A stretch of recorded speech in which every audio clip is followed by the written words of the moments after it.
Buongiorno, benvenuti al TG di Tele Nord-Est. Apriamo anche questa edizione con la vicenda di Giada Zanola, il femminicidio che è avvenuto a Vigonza, perché cominciano a emergere le prime verità o almeno le prime informazioni. Tra le molte paure espresse da Giada alle amiche vi è anche quella che il compagno mettesse in rete dei suoi video intimi per ricattarla. Lo dice l'ANSA in un lancio d'agenzia arrivato pochi istanti fa in redazione. Le amiche lo avrebbero riferito ai poliziotti che stanno svolgendo le indagini sull'omicidio della ragazza di Vigonza, a causa del quale il compagno o l'ex compagno, perché questa potrebbe essere anche un'altra novità, si trova in carcere. Dai racconti è emerso che la giovane temeva anche che l'uomo potesse avvelenarla o addirittura drogarla. Per questo motivo il medico legale incaricato dell'autopsia eseguirà anche gli esami tossicologici, il cui esito sarà disponibile, come riferiscono alcuni quotidiani locali, entro un mese. Tra i vari accertamenti in programma c'è anche una consulenza tecnico-informatica sul cellulare di Favero, secondo quanto chiesto dalla procura euganea, mentre il telefonino della vittima, riferisce l'ANSA, non è ancora stato recuperato. La procura sta attendendo riscontro da parte della società telefonica dei tabulati sul traffico relativo al numero di Giada nei giorni precedenti la sua morte e anche in quelli successivi. Proseguono poi gli accertamenti della squadra mobile di Padova. Non è escluso che verranno sentiti nuovamente parenti e amici della donna, compreso il nuovo compagno con il quale avrebbe dovuto iniziare, sempre notizie frammentarie e tutto da confermare, a lavorare nel distributore di benzina 2 giorni fa. L'ex compagno rimane nel carcere Due Palazzi, dove ieri nell'interrogatorio di garanzia ha fatto scena muta, riferisce l'ANSA nazionale, e non ha nemmeno voluto rilasciare dichiarazioni spontanee. Si è in attesa dei funerali di Giada Zanola, che comunque, fanno sapere le autorità, non saranno a breve. Queste le ultime notizie relative a questa vicenda, poi se arriveranno novità ve le daremo nel corso della nostra informazione. Nel frattempo c'è stato un corteo a Padova, oltre 200 donne per Giada.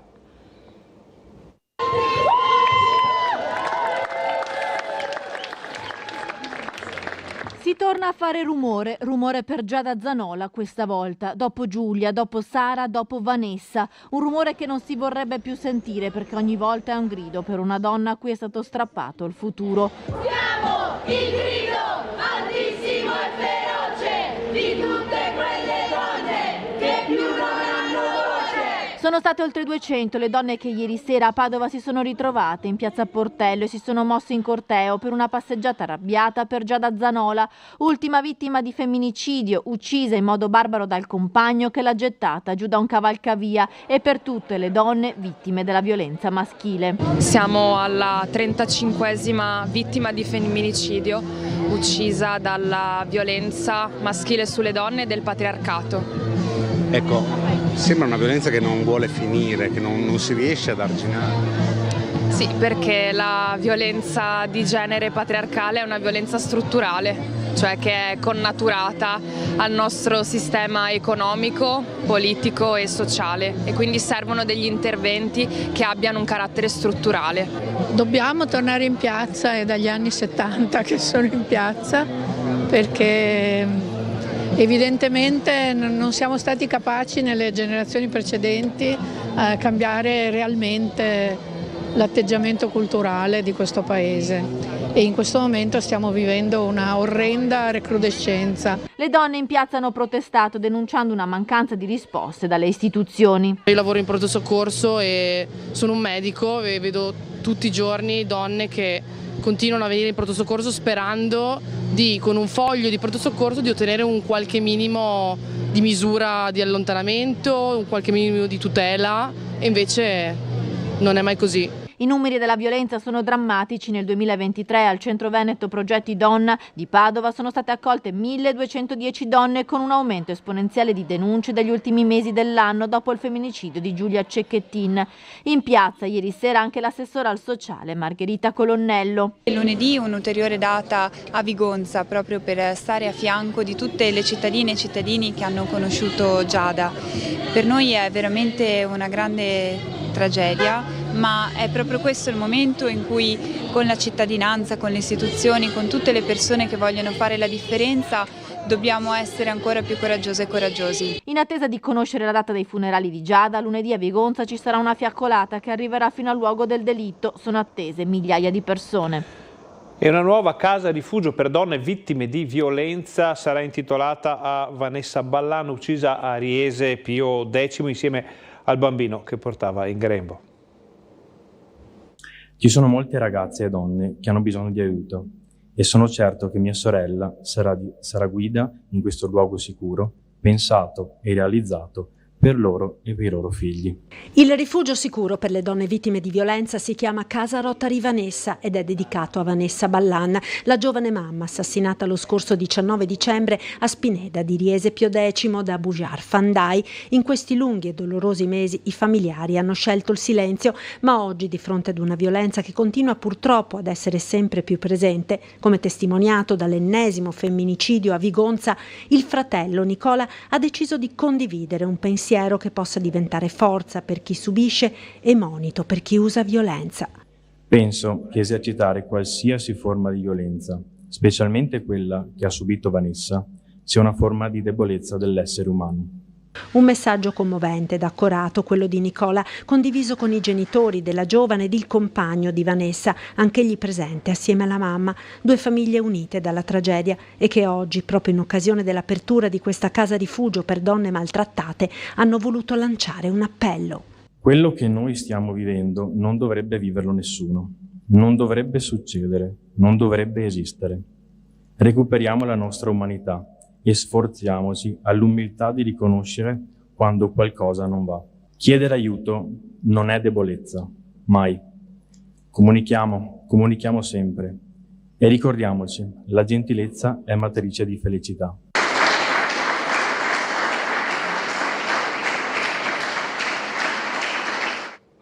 Adesso cambiamo argomento, ovviamente si arriveranno novità, notizie anche ultima ora, ve le daremo nel corso della nostra informazione. Parliamo ora del meteo e dei danni che ha causato l'ennesima ondata. Danni tra il 70 e il 100%, non resta quasi nulla da coltivare nelle aziende agricole in località Forpiero ad Agna, un'area di 300 ettari colpita nelle ultime ore da una violenta grandinata con vento forte e pioggia intensa. In 2 giorni qui sono caduti 150 mm d'acqua, con chicchi di ghiaccio arrivati ad un diametro di 30-40 mm. Ad avere la peggio i vigneti, ma anche le ciliegie, gli ortaggi e le coltivazioni in pieno campo come mais, frumento e soia. Piange la bassa, ma violenti acquazzoni con forte vento hanno interessato tutta la provincia di Padova, con accumuli di 28 mm a Galzignano e di 29 mm a Lignaro in circa 6 ore, secondo i dati forniti dalla Protezione Civile regionale.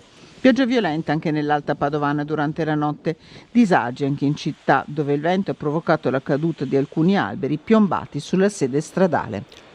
Il meteo dovrebbe concedere una tregua almeno nel fine settimana, però poi è tutto da valutare perché, come abbiamo visto, le ondate di pioggia e grandine si sono rincorse negli ultimi giorni, potrebbe succedere anche la settimana prossima. Cambiamo ancora argomento, parliamo di sanità, una nuova valvola polmonare su un 59enne con un intervento in sala ibrida.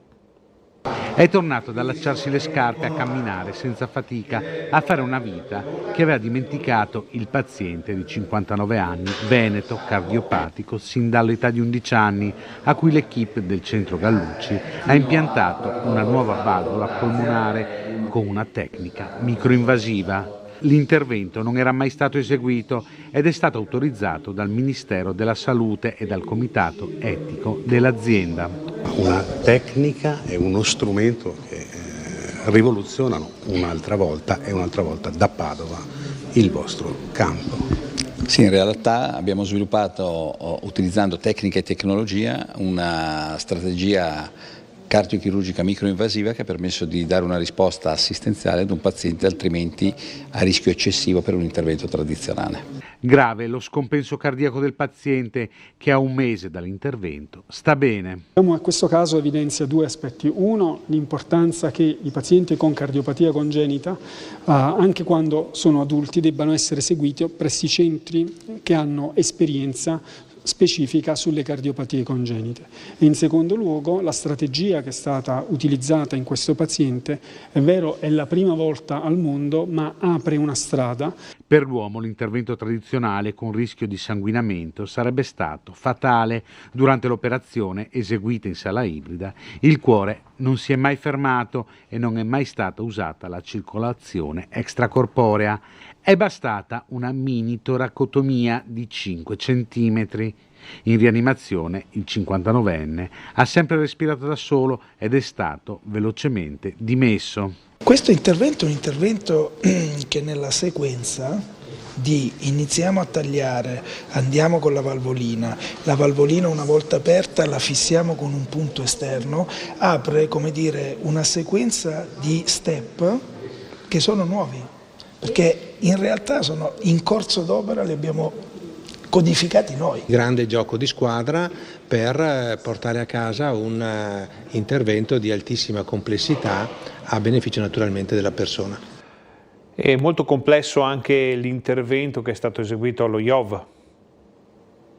Il valore aggiunto di questa donazione è legato al fatto che oltre che equip dell'Istituto Oncologico sono state interessate anche equip dell'azienda ULSS 2. È stato un lavoro di squadra quello che ha permesso all'ospedale di Castelfranco, come sede staccata dello IOV di Padova, di raggiungere un obiettivo a suo modo storico, ovvero la prima donazione di organi a cuore fermo in un presidio ospedaliero territoriale, i cosiddetti SPOC. Da una paziente deceduta nel nosocomio castellano è stato così possibile espiantare cuore e 2 reni che potranno dare una prospettiva di vita ad altrettanti pazienti. Per la direttrice di IOV Bonavina un traguardo non solo sanitario. Una vittoria civile di tutta la popolazione che è sempre più disponibile e di tutte le equip. 8 ore di intervento che hanno visto operare una quindicina di clinici con il supporto del coordinamento regionale trapianti, rianimazione anestesia, cardiochirurgia, chirurgia epatica e renale. Un gioco di squadra prezioso e vincente, lo ha definito il presidente Luca Zaia, nello specifico un orgoglio per la città del Giorgione. Sono notizie che rincuorano Castelfranco Veneto e che danno ragione alla regione sull'investimento fatto nel polo ospedaliero appunto della città, perché risultati così vanno ben oltre le aspettative, quindi un plauso alla Sanità Veneta, all'Istituto Oncologico Veneto per ciò che sono stati in grado di fare a Castelfranco Veneto oggi. Voltiamo nuovamente pagina, ora parliamo delle tutele per le forze dell'ordine chieste al governo dal sindacato di polizia. Una proposta di legge in materia di ordine pubblico e tutela dell'incolumità fisica degli operatori delle forze dell'ordine. La discussione parte da Padova, dove il sindacato FSP di polizia ha incontrato il sottosegretario all'interno Nicola Molteni e il sottosegretario alla giustizia Andrea Ostellari. Il tema dell'ordine pubblico è un tema in questo periodo molto sentito, tanto che le forze di polizia da tempo denunciano un clima di ostilità nei loro confronti. Il sindacato di polizia chiede dunque maggiori tutele per gli agenti impiegati in questo tipo di servizio. Chiediamo quindi di uscire da una logica che pretende di vedere tutti i dipendenti delle forze dell'ordine, compresa la Polizia di Stato, in tutti i servizi di ordine pubblico e controllo del territorio, una visione quindi che sia completamente scevra da qualsiasi ideologia, perché la sicurezza riteniamo sia un bene di tutti e quindi non ci sono appartenenze politiche o partitiche, ma riteniamo anche che della sicurezza se ne parli forse troppo poco degli operatori della sicurezza, quindi è giusto rivendicare un ruolo della dignità professionale che meritiamo. Il sottosegretario all'interno Nicola Molteni si unisce a questo appello e il sottosegretario alla giustizia Ostellari parla della proposta di legge portata avanti dalla Lega. Una proposta che abbiamo depositato che riuscirà a fare in modo che chi è indagato, poliziotto indagato, debba avere sempre al suo fianco lo Stato, anche per quanto riguarda le spese legali che oggi invece deve purtroppo anticipare durante la sua difesa. A Padova Ostellari ha anche parlato della riforma della giustizia votata all'unanimità dal Consiglio dei Ministri e che ora deve approdare in Parlamento. Prevede quindi la separazione delle carriere, delle quindi funzioni tra pubblico ministero e giudice, una modalità diversa di elezione per il CSM, quindi a sorteggio, e una alta corte disciplinare che sarà in grado quindi di maggiormente garantire l'autonomia e l'indipendenza anche nelle decisioni disciplinari proprio rivolte ai magistrati. È iniziato giugno, mese antoniano, è iniziata la tredicina del Santo. Quest'anno durante la tredicina cerchiamo di lasciarci ispirare dalla figura di Antonio come uomo di pace, come uomo che concede a tutti la possibilità di ripartire, come uomo che è in grado di sollecitare con la sua parola, il suo esempio, nuove strategie di riconciliazione e di comunione. 112 conflitti nel mondo, una preghiera per la pace che dalla Basilica si leverà fino al 13 giugno, festa di Sant'Antonio. Tra i primi appuntamenti della tredicina un pellegrinaggio per la pace. È un pellegrinaggio che toccherà i 3 santuari antoniani, per cui la partenza al santuario di Campo San Piero per arrivare poi all'Arcella e infine qui in Basilica del Santo alle 16. Un uomo di pace, Sant'Antonio, che nonostante la malattia e la debolezza nel 1231, poco prima di morire, incontrò il tiranno Ezzelino da Romano. E di fronte a questo tiranno Sant'Antonio ha cercato di esprimersi con la più grande forza, la più grande intensità. Non sappiamo, sembra proprio di no, che il tiranno si sia convertito di fronte a questo coraggio di Sant'Antonio, ma ha già del prodigioso il fatto che Antonio sia riuscito a parlare con franchezza di fronte a quest'uomo che non voleva ascoltare nessuno. È già iniziato in questi giorni il flusso di pellegrini. Solo davanti alla Cappella delle Reliquie sono transitate nella giornata odierna 1000 persone. I fedeli arrivano da ogni parte d'Italia, ma anche dall'estero, in particolare dalla Polonia. Dai giorni successivi alla Pasqua, mano a mano a crescere fino a questi giorni, abbiamo notato davvero un incremento di pellegrini. Diventa quasi un'abitudine forse per noi vedere che il numero delle persone aumentano giorno dopo giorno e tuttavia rimane sempre un motivo di festa, di gratitudine e di gioia per noi.